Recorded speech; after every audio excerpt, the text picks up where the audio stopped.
नमस्कार। आज हम एक सफर पर निकलने वाले हैं। एक ऐसे सफर पर जो हमें ज्ञान के एक बहुत ही विशाल और पुराने वृक्ष की जड़ों तक ले जाएगा। हम बात कर रहे हैं वैदिक साहित्य की, जो दुनिया की सबसे पुरानी लिटरेरी ट्रेडिशंस में से एक है। तो सवाल ये उठता है कि प्राचीन भारत के वो कौन से फाउंडेशनल ग्रंथ थे जिन्होंने एक पूरी सभ्यता को, एक सिविलाइजेशन को आकार दिया। देखिए, ये सिर्फ किताबें नहीं है, ये तो एक पूरी की पूरी सभ्यता की बुनियाद है।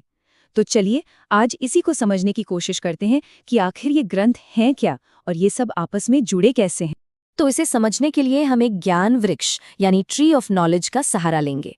हम शुरुआत करेंगे इसके तने से यानी वेदों से, फिर देखेंगे इसकी शाखाएं, इसके सहायक अंग, इसके फल, और आखिर में हम उस जमीन को भी देखेंगे जिसमें इस पेड़ ने अपनी जड़ें जमाई। चलिए तो शुरू करते हैं इस ज्ञान वृक्ष के तने यानी इसके ट्रंक से। वेद वेद ही इस पूरे सिस्टम का कोर है, इसका आधार है, और इनकी जड़ें वो दिव्यता में बहुत गहराई तक जाती हैं। अब वेदों के अथॉरिटी के पीछे दो बहुत ही जरूरी कॉन्सेप्ट्स हैं। पहला, इन्हें अपौरुषेय माना जाता है। इसका मतलब है कि ये किसी इंसान की रचना नहीं है, बल्कि ये डिवाइन रेवलेशंस हैं। और दूसरा, ये नित्य हैं, मतलब इटर्नल, हमेशा रहने वाले, टाइम से परे। और यही बिलीफ इन ग्रंथों को इनकी अल्टीमेट अथॉरिटी देता है। अच्छा, इन सभी ग्रंथों में से जो ऋग्वेद है वो सबसे पुराना माना जाता है। इतना पुराना कि इसे अक्सर मानव जाति का पहला ग्रंथ भी कह दिया जाता है। अब ऋग्वेद, यजुर्वेद और सामवेद, इन तीनों को मिला के वेद त्रयी कहते हैं, यानी 3 वेदों का एक ग्रुप। जो चौथा वेद है अथर्ववेद, उसे इस ग्रुप में काफी बाद में शामिल किया गया। तो ये है हमारे 4 वेद। देखिए, ऋग्वेद में देवताओं की तारीफ में भजन है, हिम्स ऑफ प्रेज। यजुर्वेद, जैसा कि नाम से थोड़ा अंदाजा लगता है, यज्ञ की प्रार्थनाओं और रिचुअल्स पर फोकस करता है। सामवेद में इसमें है धुनें और मंत्र जो यज्ञ के दौरान गाए जाते थे। और ये बहुत इंटरेस्टिंग है कि माना जाता है कि इंडियन क्लासिकल म्यूजिक की जड़ें यहीं से निकलती हैं। और आखिर में है अथर्ववेद, जिसमें आपको जादुई फॉर्मूले और चार्म्स मिलेंगे। हर वेद के लिए खास पुरोहित होता था जो इसका पाठ करता था। तो तने की बात तो हो गई। अब बढ़ते हैं पेड़ की पहली बड़ी शाखाओं की तरफ। ये वो ग्रंथ हैं जो सीधे सीधे वेदों से ही निकले हैं। असल में ये वेदों को एक्सप्लेन करते हैं, उनकी व्याख्या करते हैं।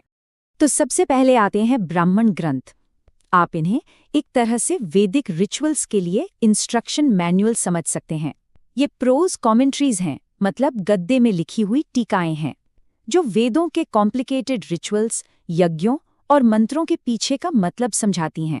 ब्राह्मणों के बाद आते हैं आरण्यक, जिन्हें वन ग्रंथ या फॉरेस्ट टेक्स्ट भी कहा जाता है। यहाँ से ना एक बड़ा शिफ्ट देखने को मिलता है। फोकस अब बाहरी कर्मकांड से हटकर अंदरूनी ध्यान और मिस्टिसिज्म की तरफ जाने लगता है। और फिर इसके बाद आते हैं उपनिषद। ये तो प्योरली फिलोसॉफिकल टेक्स्ट है। इनको वेदांत भी कहते हैं, मतलब वेदों का अंत। क्यों? क्योंकि ये वैदिक सोच के सबसे ऊंचे फिलोसॉफिकल पॉइंट को रिप्रेजेंट करते हैं। और जरा इस फिलोसॉफिकल एक्सप्लोरेशन का स्केल देखिए। कुल 108 प्रमुख उपनिषद माने जाते हैं, और हर एक उपनिषद एग्जिस्टेंस, रियलिटी, आत्मा का नेचर, इन जैसे गहरे सवालों में उतरता है।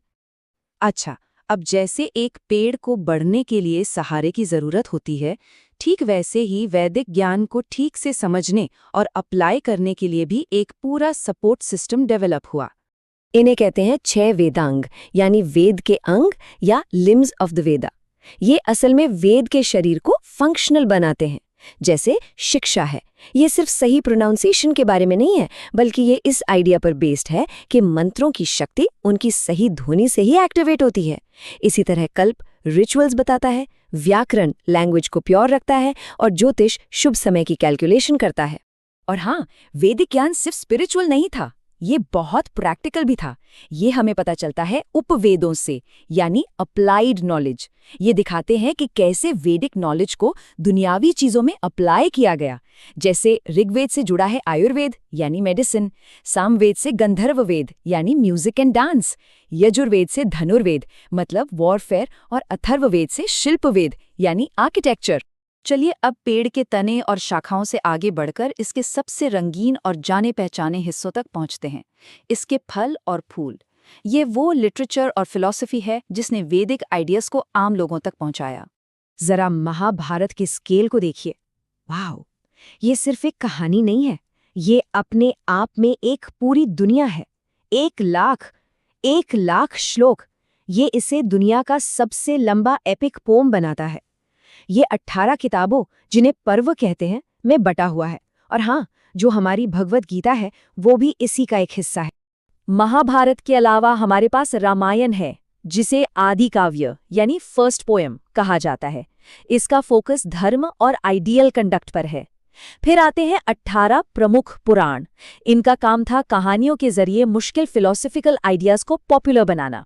और फिर हैं स्मृतियां, जिन्हें धर्मशास्त्र भी कहते हैं। ये एक तरह की लॉ बुक्स थीं जो सोशल कंडक्ट के नियम बताती थी। अब जब फिलॉसफी की बात हो रही है तो इंडियन फिलॉसफी में एक फंडामेंटल डिवीजन है, और ये डिवीजन इस बात पर टिका है कि कोई स्कूल ऑफ थॉट वेदों की अथॉरिटी को मानता है या नहीं। जो मानते हैं उन्हें आस्तिक या ऑर्थोडॉक्स कहते हैं, और जो नहीं मानते उन्हें नास्तिक या हेट्रोडॉक्स कहा जाता है।